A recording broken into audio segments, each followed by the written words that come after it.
I'm Dan Drake. This is Front Up on Channel 99 and Visitor Network TV. Our guest is Tess Pearson, who is the Executive Director of Family and Children's Services. Hi. Welcome, Tess. Thanks for having me. The last time you were here, you were brand new in the job. Yes. And Family and Children's Services was in crisis. Yes. How's that worked out so far? It's been an eventful year. A lot's happened, and when I did speak to you last, we were undergoing major changes, and I'm happy to report that a lot has come to fruition. We've had a lot of new funding sources, a lot of support from the state, a lot of collaboration with other local non-for-profits, and really tried to turn around the way we did internal billing so that we're in a much stronger place now. So on a scale of 0 to 100, if you were at 10 or less last year, where are you now? I would say, not to be too presumptuous, but we're up there in the A range. You know, there's still a lot of room, as any non-for-profit knows, to secure funding and to continue to grow to meet community need. But we're in a much different place, I'm thankful to say. Great. That's wonderful. Because obviously the services that you provide to the community, first of all, are unique. Nobody else does them. Well, there's some really great private practitioners out there, but the range and breadth of our services for those specifically underinsured, we are the only Well, you're ones. the only organization that does Yes. it, and yes, you make a valid point. I want to give credit to those guys. Okay. The reason I asked you here is because there was an article in the Globe on Sunday about suicides on Nantucket, middle-aged male suicides on Nantucket since October, and I gather there have been 7 of them. And one of the things that has fascinated me, and it fascinated me when we had the issue with teenage suicides a number of years ago, was the sort of generally accepted, I guess, if you will, in the business practice of not really talking about the specifics. And I'm just curious about that because, it seems to me you can make almost as good, or if not a better argument, that make people more aware of somebody in their family or their home who's at risk. Yep. If you did talk about it. So you're bringing up a very important subject that needs some clarification. As a licensed therapist... Start that again. I'm So sorry. you're bringing up... I'm bringing up, you said, so you're bringing Me. up, yeah. So you're bringing up a really important subject to clarify for a lot of people out there. As a licensed mental health therapist, there's a thin line between advocating knowledge about how to get people into services and looking for risk factors and engaging a community conversation to promote wellness, and that other side of talking about it, rumor mills, fear, and that being contagion factor. And the danger of copycat. And the danger of copycats. So psychology is this wonderful thing that's evidence-based practice that is a science and an art form. And Thomas Macy is a national suicide specialist of coming and working with communities of how to recover and how to promote stabilization. He came here in '07, and we're using his same template again of spreading awareness in a very conscientious way, to encourage people to ask one another if they are thinking about suicide, to reach out for services without fanning a fire of promoting fear. So I don't know if that fully captures it, but we can talk about the number and the unfortunate tragedy of it, but it's more important to talk about the promotion of getting people well.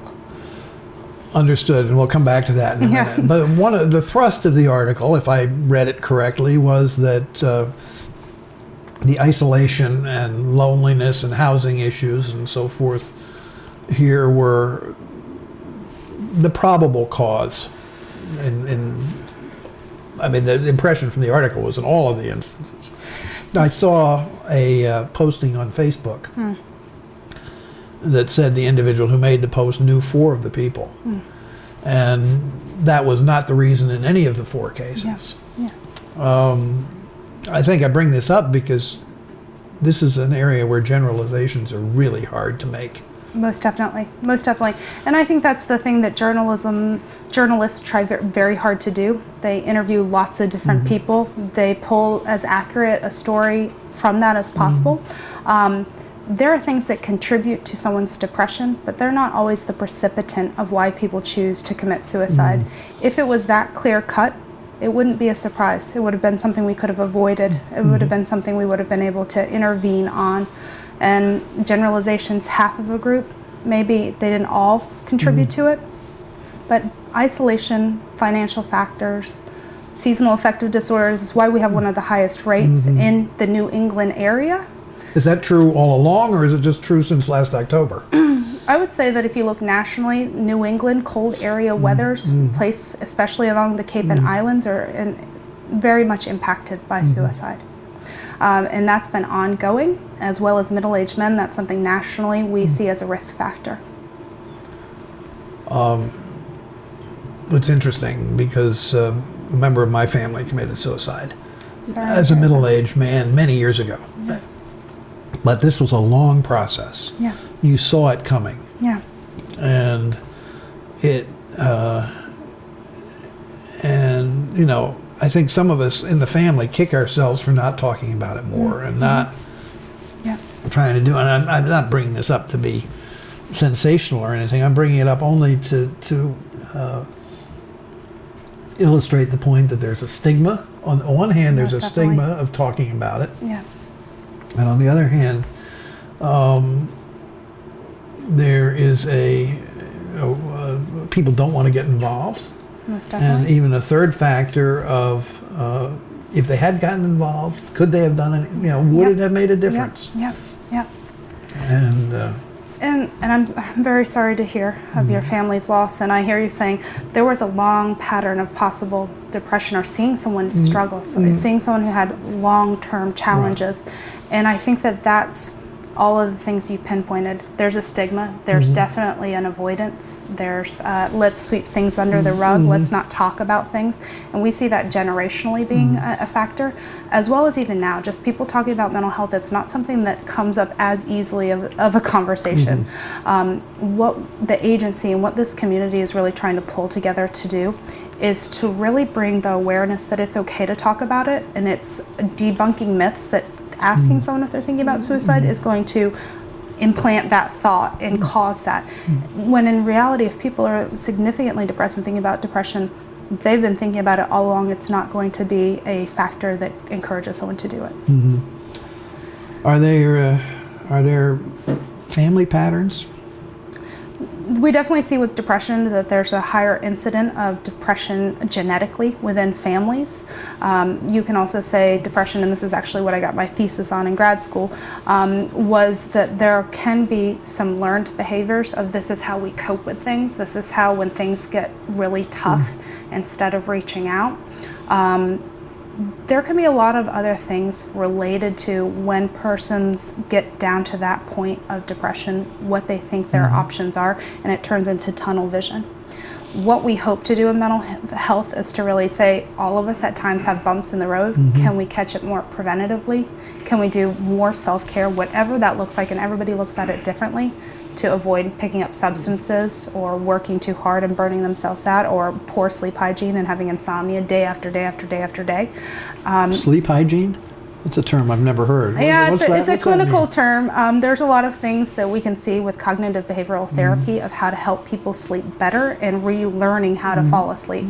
Avoiding TV before bed, going to bed at the same time, cutting off caffeine at a certain period of time, setting the room at a certain temperature, sleeping on a certain side of bed. So little things like that that are actually like what we do with children, teaching them to go to sleep again. So. Interesting. So there is a lot of things to promote mental health awareness, and there's a lot of great community task force that are all partnering together, and I've been very encouraged by many people coming to this conversation and trying to normalize it for the community. That you're right, there's a little bit of fear around talking about it. There's a little bit of the unknown of people not recognizing that this has been a challenge for our community as of late, but really trying to promote that there are services out there, here and elsewhere, to get people some support. You know, I like to pride myself on having my ear to the ground somewhat, and that article came as a complete surprise to me. Yeah. Is that a good thing or a bad thing? I mean, should eventually the community be made aware that there are these trends going on in a way that is something other than a sensational newspaper article?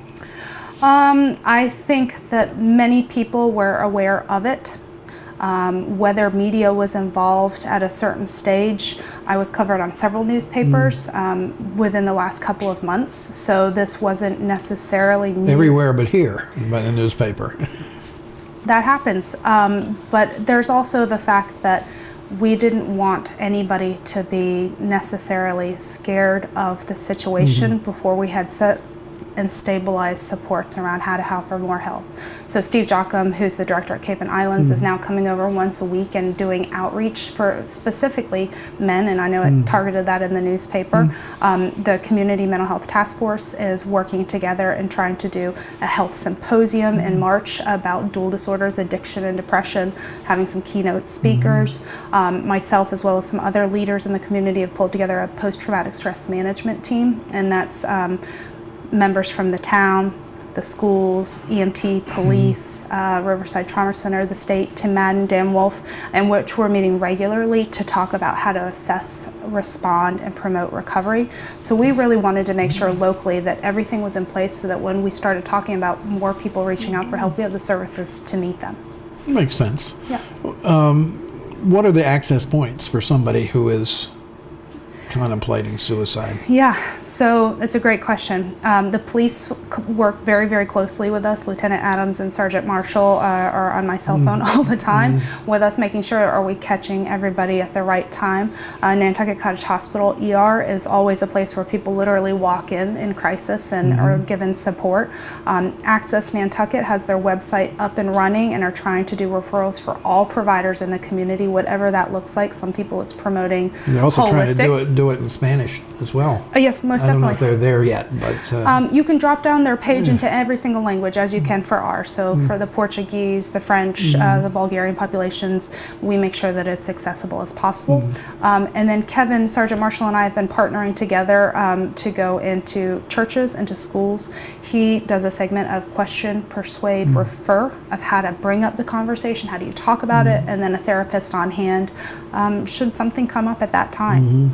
As well as community forums. We had a community forum about a month and a half ago talking about the suicides at hand, and invited as many people as we could. It was in the high school, just to say, let's start having a conversation about promoting wellness and access to services. So private clinicians, the hospital, the police, your friends, people in school, as well as our agency are here to help.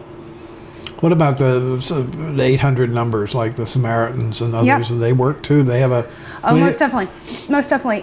What often happens is that the national hotlines, some people locally feel a little bit more reassured that it's anonymous, even though all of us know that it is. It's just some people prefer off-island resources. One success we've really seen is using crisis line texts, and it's in particular for the youth to be able to text, and they get immediate clinician support at any time. So we'll often say, we know a child that's being bullied in school, they can't leave school, but they could text and have some telephone text support, and that number is 741-741, and you just type start. Anywhere on hand, people could get some help. So whether it's a national or a local number, there's lots of resources out there. It's finding your best fit. But finding the best fit for somebody who's in crisis is somebody else's job, right? It's not the person's. I mean, they do the text or call the Samaritans or call the police station or go to the ER or whatever. And they've got to be guided in the right direction. Yes, right? Which is why we wanted to have this internal kind of safety net with all of the providers working really closely together. And it's why I really insist anytime I'm in media that they keep a 24-hour crisis line ourselves and someone nationally, so that if it brings up something, that we're also giving a resource as well. What else do we need to know as a community about this? The mental health is something we all have. It's how we take care of it. For better or for worse. For better or for worse. Well, you know, that depends on us as individuals. Right. And what wellness looks like, what mental health looks like, is taking good care of ourselves and the people we really care about. And that's our family, our friends. This is a small enough community that we've pulled together in the past, and we're doing so now, to change it so that it's not so hard to ask for help. That's the key, isn't it? Yeah. That really is the key. Yeah. Tess Pearson, Director of Family and Children's Services, thank you very much for these insights. Thanks for having me.